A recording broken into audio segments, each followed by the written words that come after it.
All right, for those who don't know, I have an old friend and subscriber who I received an email from a couple of days ago about Big Country Canadian Football. This is available as an ebook from my Lulu bookstore. This uses the 2D20 game.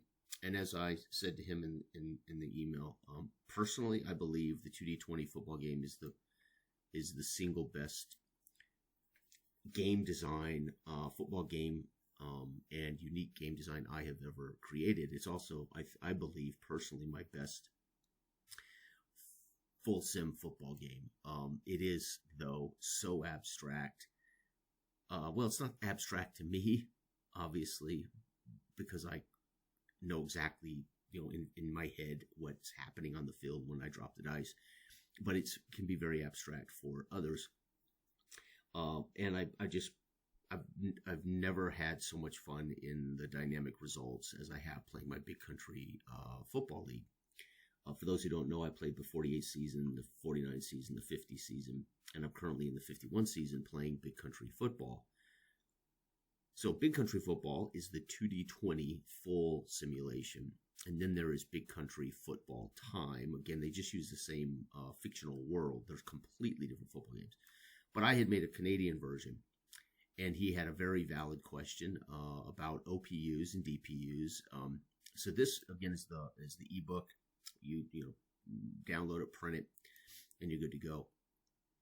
So it's the same game engine, of course, as the American game. It's just the rules will be specifically written for Canadian football. So that changes. Also, the result charts are tweaked to represent Canadian football.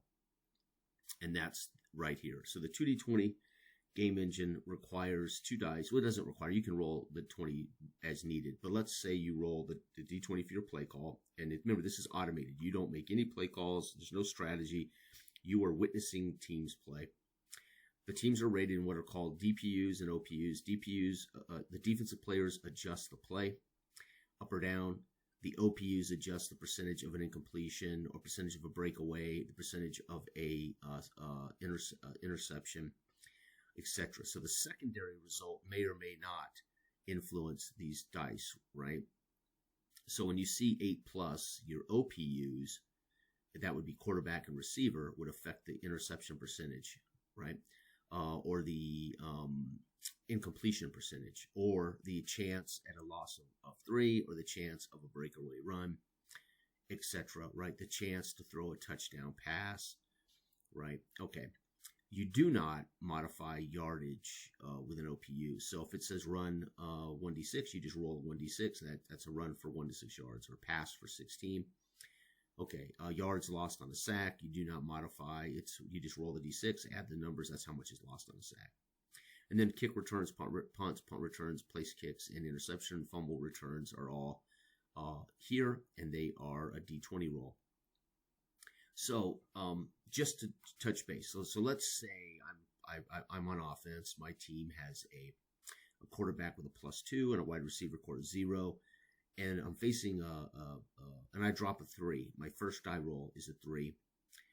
This indicates that I have to look at their defensive line. Their defensive line is a -2. So they would go from maybe me fumbling the ball away to maybe throwing interception. So there's still a turnover chance, right? So the great defensive line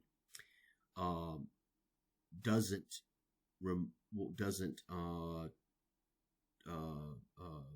change whether there's a chance at a fumble but it does change down to a chance where that defensive line strips the ball away, or that defensive line causes the quarterback, which would be statistically important. Is it a fumble, or is it a interception by the quarterback? So that would be statistically relevant. Also, the odds change, of course, between the fumbles, but more importantly, it also is here because if your DL stinks, they would allow the quarterback to scramble, and he would throw the ball on a scramble for 16 yards. So a bad DL really hurts. A good DL would take away the chance of getting the turnover, but would rack up a sack and cause yardage change, right? So a base DL will allow for a chance at a fumble. A good DL will create a sack, and a great DL will turn a potential fumble into a incomplete pass, but there's a chance it's picked off. Okay, so there you go. So a bad DL would allow the quarterback to scramble and run for 1d6 yards. A really bad DL will let him get out of the pocket and throw a completed pass for 16 yards. So it's very, very simple. Linebackers affect play the most because they're on here twice. So again, a base linebacker allows 4-yard run. A good linebacker will stop it dead. And a -2 linebacker will force a quarterback to throw an incomplete pass. So a good or a great linebacker will basically make a play 0 game. An average linebacker gives up 4 yards. A bad linebacker gives up 6, and a really bad linebacker gives up 12. Right? A good linebacker here gives up 9. A base linebacker gives up 9-yard completion. A good linebacker gives up a 7-yard completion, and a great linebacker bats the ball away. So a -2 linebacker is a really good pass linebacker. So technically, if you saw a linebacking core that was a -2, they are really good in coverage. They're basically going to be forcing quarterbacks to throw bad passes, right? A really bad linebacking unit's going to give up 12, or they're going to give up, add 1, they're going to give up 11, add 2, they're going to give up 13. Now, the difference in the pass game is that linebacker can still bat the ball away on a percentile roll, right? Okay, and then a DB is either going to allow a 15-yard pass, but the completion percentage is about 45%. Now, the quarterbacks adjust this, receivers adjust this, or he's going to allow an 11-yard completion with a harder completion percentage, 13-yard completion, or he's going to give up 25, or he's going to give up potential touchdowns. So DBs never get the guaranteed incomplete pass, but they do shift to make it harder to complete the pass, or they do kill you by giving up potential easy touchdowns. And I should say easy. The quarterback still has to make the roll. So remember, defense adjusts why a play result changes. So a linebacker here, we would assume it was a run call. The linebacker made the tackle, or the linebacker gave up 6 or whatever, right? So this would be a run. But again, a great linebacker would basically dictate that the offense had called the pass that was batted away. So the automated solo offensive call is dictated by the quality of the defense, but also, of course, what your team does per play. So it's again, what makes it abstract is you're not actually, you're not calling the plays, but more importantly, defenses force your quarterback into audibling into a bad pass, or you could just see that it was 3rd and 18. They were trying to pass, and the linebacker batted the ball away or whatever. Okay. The OPUs only affect percentiles. So I have a +2 quarterback, and I'm throwing to a +0 receiver. So I would add 2 to this. This would become a 10. So I would have a 50% chance to throw an interception. Okay, now for those that are screaming, my God, that's a high interception percentage. Well, it's not, because there's only a 5% chance to even roll this number. So that would be that would be a 5% chance. And if this was pushed up to a 50% chance, it would be a 2.5% interception percentage. So over the course of a season, a +2 quarterback should only throw interceptions about a 2.5% chance. Okay. So that's how that works. And if I was a +2 quarterback throwing to a +4 receiver, that'd be +2 receiver, that's +4. That would be even a lower percentage that the ball's intercepted. Because the second D20 has to be equal to or above this number. So a +2 quarterback to +2 receiving core, I would have to roll a 12 or better for those passes to be picked off, the quality of those two units can greatly lower the interception percentage. Or not greatly, you can lower the interception percentage by a significant margin. Okay, so that's how that works. A -1 DL. So look at it this way: the -1 DL is not about how great the core is; it's about what they do. So let's say, for instance, this was the 85 Bears. They would probably be, and I think I have the 85 Bears rated as a -2 because they created so many turnovers. But let's say it was the 86 Bears who didn't create as many turnovers. Or actually, they might have created more. I can't remember. But let's say it's the same quality pass rush, but they didn't create as many turnovers. The Denver Broncos of 2024 are a great example. They led the league with 63 sacks, but did not produce a lot of turnovers. I would rate the 2024 Broncos as a -1. They would push fumbles to the sacks. So they'd be racking up lots of sacks over the course of the season, but they wouldn't be getting the fumbles they should, and they certainly wouldn't be creating as many interceptions as they should. So you want to look at this chart to rate if you were going to try to create Canadian football teams, you want to look at the defense on the charts. You want to say, okay, what kind of D-line did the 2007 Calgary Stampeders have?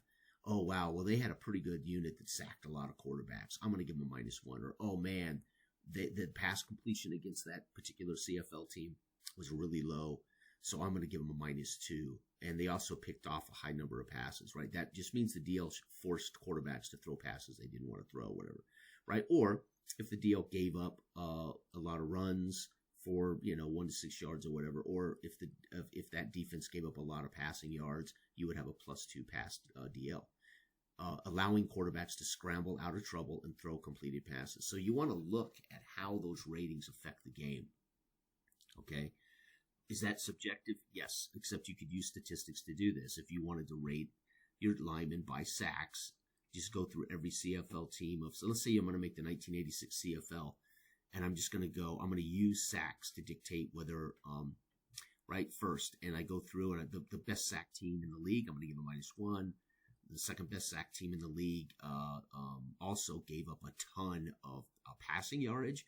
I might decide, okay, man, they should probably be, they were the second best sacking team in the league, but they gave up a lot of, you would have to decide how you want to do that. But that would be subjective to rate them that way. But defense, in my opinion, is going to be a fairly easy way to rate historical teams, because you are just going to look at this chart and say, what does a 0? So remember, if they're a 0, for instance, they didn't do anything particularly well. Well, allow the fumble percentage to stand. Just leave them a +0, and that would be a chance that the offense fumbles the ball away. All right, so if you see a 0, that should be your average. So a 0 lineman, that's just a normal percentage that a team fumbles the ball on any given play, right? A linebacker -4, that's just anytime you run the ball in American football, you're going to average about 3.8 yards a carry. Well, Canadian ball might be a little more, but I'd leave it at 4-yard average. And of course, linebackers are usually dropping into zone coverage. They're generally, if they are in man-to-man, they're generally, I hate to say it, outmatched. So a 0 linebacker would automatically give up a 9-yard completion. And a 0 DB would give up a 15-yard pass, but the chance of a pass being knocked down will get better or worse based on the quarterback and the wide receivers. Okay, so I think I've explained this is how my Big Country Football 2D20 game works, and it's how my Big Country Pro Football works, and it's how my Big Country Canadian Football game works. And one final thing of note here that I did not make clear in these rules. It's a typo that I really should have fixed before I released this. Kick returns in Canadian ball should start from the 10-yard line, not the goal line. The average kick in Canadian football lands between the 8 and the 12-yard line. So you want to actually add 10 yards to these results. So if I roll a 6 on the kick return for 21, they should really have the ball at the 31-yard line, because the average kick return starts at about the 8 to 12, because the league is bigger. Now, obviously, this is going to change in 2026 because they've changed the rules. They're shortening the field. So this will probably be closer to a goal line return like pro football. So that's something that I really should have fixed in this version, but I just forgot. Then I didn't even realize I'd done it until later, looking at these charts that are, oh my God, this should say 10-yard line. So that's something you want to maybe adjust for accurate Canadian football. You don't have to. It won't break the game to have them return the ball from the goal line, but for yardage. But it would be more accurate where they get to start on average, adding 10 to their returns. Here we go. No, that's just telling you what you need to do on 3 downs. Okay, so what else? Punts, punt returns, place kicks. Okay, so I have the Rouge built in here on place kicks. It's automatically built in. Punts, I don't, because if a punt travels into the end zone, they are required to return it out of the end zone, so there's no reason to add a Rouge to the punts, but I have an automatic Rouge on place kicks. However, this is only a 5% chance. I have to roll a 6 to hit it. Canadian Rouge is about 10% of all scoring. So if a team scores 500 points in a season, they might have over the course of that season, they might have 25 to 50 Rouges scored. I'm not certain how accurate that is, but the last time I looked at the Canadian statistics, it was about 10% of all points in the league come from the Rouge. That seems high to me. But my point is, it's a 5% chance on a place kick it'll come here. I think that's a fair chance that you'll see a ball kicked where it's not returnable, so to speak. So you don't have to worry about how deep to return it. It's going to be blocked, it's going to be missed, or it's going to be a Rouge, or you're going to get it, or it's going to be good. So you just roll to see, what occurs. But you could score your Rouge on a 5% chance. Interception returns are always from the line of scrimmage backward, right? So we don't adjust for how far a pass goes downfield. It's just assumed that this is the net gain backward against a team. Right. Okay. And then I included my quick field for Canadian ball, the 55 with a center line. What else changed? The DLs. Yeah. So I've already talked about the range and numbers and how they affect play. So I just wanted to go over this because I haven't played this on the channel in months. It is, and I've said this before, I believe it is truly my best invention for full simulation football. It is fast, it is fun, it is dynamic, and it creates an abstraction idea of football that really inspires my imagination. When I drop those dice and I see what the DL's doing, it changes my vision of how the DL's forcing a team. It could have been a fumble, but the DL forced him to run, and he scrambled, he got sacked, whatever. So it just, I don't know what it is, but I have had so much fun and joy playing my 2D20. I should play these more, but I get caught up in enjoying all the games that I have, and this stuff ends up, and I'll be honest, I played 48, 49, 50 into completion. I played 3 seasons of Big Country Football this year. In 2025, I've completed 3 complete years, and I'm in my last week of 51. So you might say I've played a ton of it. I got a little tired and changed games, but I will have this back at my table at some point. So for those of you who are Canadian football fans like myself, I do have a Canadian score chart for my football time, but it doesn't, it's not in any of my Big Country games because they weren't designed to be necessarily Canadian football. So I took what I thought was my best and favorite football game, and I thought the Canadian game deserved my best design, so I made the 2D20 Canadian version. So for those who ask, about creating Canadian versions of games, well, I did. I created it with the game I believe is my best football game, bar none. So, okay. Everybody out there, have a wonderful, wonderful weekend. Well, I guess the weekend's darn near over. Have a great upcoming week. All right. Bye-bye.